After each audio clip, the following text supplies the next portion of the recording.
Ganga from Pragna Bodhini High School. I'm here to do a humorous act. Hi hello, मैं हूँ युगांगा, आज का आपका पर्सनल इंस्ट्रक्टर। आज हम मिले हैं प्राणियों के बारे में बात करने के लिए। अब प्राणी यानी जानवर। आप सोच रहे होंगे जानवर वो तो बहुत सारे हैं, जैसे कुत्ता, बिल्ली, घोड़ा और सुअर, और कितने न जाने, मैं नहीं बात कर सकता इतने के बारे में। तो आज हम बात करेंगे कुछ गिने चुने की ही। अब आज हम बात करने वाले हैं जंगली जानवर के बारे में। जंगली जानवर बिल्कुल वो जानवर जो 24 घंटे में चीर के फाड़ के खाने के लिए, हमारा खून चूसने के लिए तैयार रहते हैं। हाँ, तो उन जानवरों में से सबसे पहला जानवर है चीता। अब चीता के बारे में कौन नहीं जानता? अगर आप नहीं जानते तो टेंशन मत लीजिए, मैं हूं ना। आज मैं बताऊंगा कि चीता की खूबियां क्या है। चीता दुनिया में दौड़ने वाला सबसे तेज जानवर है जमीन पे। और अगर एक बात सोच रहे होंगे कि तेज दौड़ता है तो शिकार तो जरूर करता होगा। हाँ, बिल्कुल करता है, पर दूसरों की तरह रात के अंधेरे में नहीं, सुबह के उजाले में खुली जमीन पर अपने शिकार को से अपना मुंह दिखा के वो शिकार करता है। और आप सोच रहे होंगे धूप में, कड़ी धूप में सूरज की किरणें आपको परेशान नहीं करती? बिल्कुल नहीं करती, क्योंकि उसके आंखों के ठीक नीचे है डार्क टियर मार्क्स। अब आप सोच रहे होंगे कि ये डार्क टियर मार्क्स क्या है? इसका एक एग्जांपल दूं? बिल्कुल, ये डार्क टियर मार्क्स बिल्कुल लड़कियों के डार्क सर्कल्स की तरह है। डार्क सर्कल्स वो तो लड़कियां आके देखती है, छी बिल्कुल नहीं, चीता बिल्कुल नहीं करता, क्योंकि वो उसे मदद करते हैं सूरज की रोशनियां कम करने के लिए। जैसे सूरज की रोशनी उसके आंखों पर गिरती है तो वो अपने आप कम हो जाती है उस डार्क टियर मार्क्स की वजह से, और वो मीलों दूर तक अपने शिकार को आराम से देख सकता है। वो रहा मेरा शिकार। और अब उसके बाद आप सोच लो उसका क्या होगा। अब इसके बाद हमारा अगला जानवर काफी रंग बदलाव है। रंग बदलाव नहीं, वो तो कमेलियन बिल्कुल नहीं है, बिल्कुल नहीं। वो रंग बदलाव मतलब ये नहीं। हाँ, अब हमारा जो रंग बदलाव जानवर है वो बहुत अलग है। उसके लिए तो मैंने एक शायरी लिखी है। दूर से देखा तो सफेद नजर आया, दूर से देखा तो सफेद नजर आया, पास जाके देखा तो उसने अपना काला रंग दिखाया। वही जो अंटार्कटिका की ठंड में बसा हुआ पोलर बेर। नहीं, पोलर बेर सफेद है, काला कहां से हुआ? गलत बोल रहा है, छी। बिल्कुल नहीं, मैं सही बोल रहा हूं, क्योंकि वो काला है, सफेद नहीं है। समझा रहा हूं, रुको जरा। अब पोलर बेर की जो फर है वो एक ट्रांसपेरेंट होलो फर है।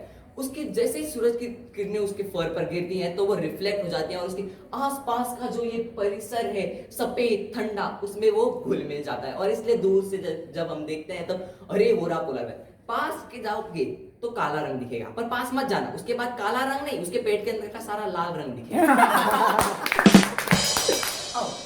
इसकी एक और खास बात कि आप सोच रहे हो इतना ठंड में बैठ के खाता है पीता है, ठंड लगती होगी, थोड़ा स्वेटर लाके देते हैं। बिल्कुल नहीं, जरूरत नहीं है उसको। अब एक बात बताता हूँ, उसको बिल्कुल ठंड नहीं लगती, क्योंकि जो फर है वो ट्रांसपेरेंट है, ट्रांसपेरेंट और होलोनेस से भरा हुआ है। जब सूरज की किरणें भरती है तो वो होलो ट्यूब की वजह से उसकी स्किन तक डायरेक्ट गर्माहट पहुंच जाती है, और उसकी स्किन ब्लैक कलर है इसी वजह से। अब हम जाते हैं उसकी स्विमिंग की तरफ से। अब आप सोच रहे होंगे स्विमिंग यानी स्विमिंग करना, वो तो स्विमर की तरफ बिल्कुल नहीं। आपने स्कूबा डाइविंग सुनी है? हाँ, वही जो बैक पे ऐसा बहुत बड़ा बोझ लेकर और लॉलीपॉप डाल के मुंह में और पानी के अंदर जाते हैं, वही स्कूबा डाइवर्स। वैसे ही वो तेज पानी के अंदर जा सकता है और ज्यादा से ज्यादा देर तक पानी के अंदर सांस रोक सकता है। पर और यहाँ पर मैं जो बाथरूम में जाऊं तो पानी देख के डर जाता हूँ। वैसे अब वही जो पोलर बेयर है वो पानी में इसीलिए डर पाता है क्योंकि उसके हाथ इंसान की तरह हैं। उसके अगले हाथ थोड़े टेढ़े और पिछले पैर और निचले पैर, और उसके निचले पैर हैं सीधे।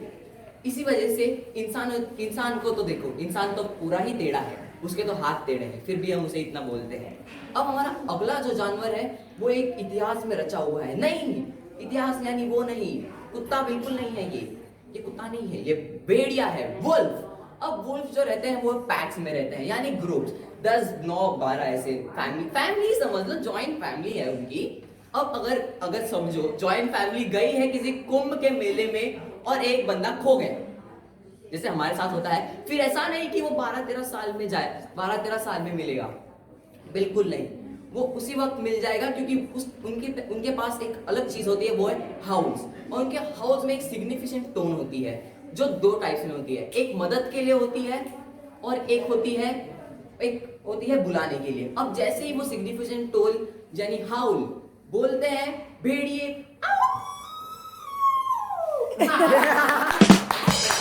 मैं उनमें से नहीं हूं, सॉरी। हाँ, पर जब वो ये टोन जाती है तो 1 मील तक जितने भी भेड़े हैं, चाहे वो भेड़िया घर पे बैठ के खाना खा रहा हो, बाथरूम में बैठ के किताब पढ़ रहा हो, वो दौड़ के आएगा, आना ही चाहिए उसको। और जब वो आएगा तभी उसके सामने सब बैठ जाएंगे, क्या हुआ, और उसे लेके जाएंगे, क्योंकि ऐसे ही भेड़िए कभी खोते नहीं हैं, और यही है राज भेड़ियों का। अब ये तो हुए हमारे आज के सारे जानवर खत्म, पर एक बात बताता हूँ दोस्तों, ये जो जानवर हैं इनकी कमियां बहुत बढ़ रही, इनकी कमियां बहुत तेजी से कम होते जा रहे हैं, सिर्फ उनकी खाल, उनके नाखून और उनके दांतों के लिए।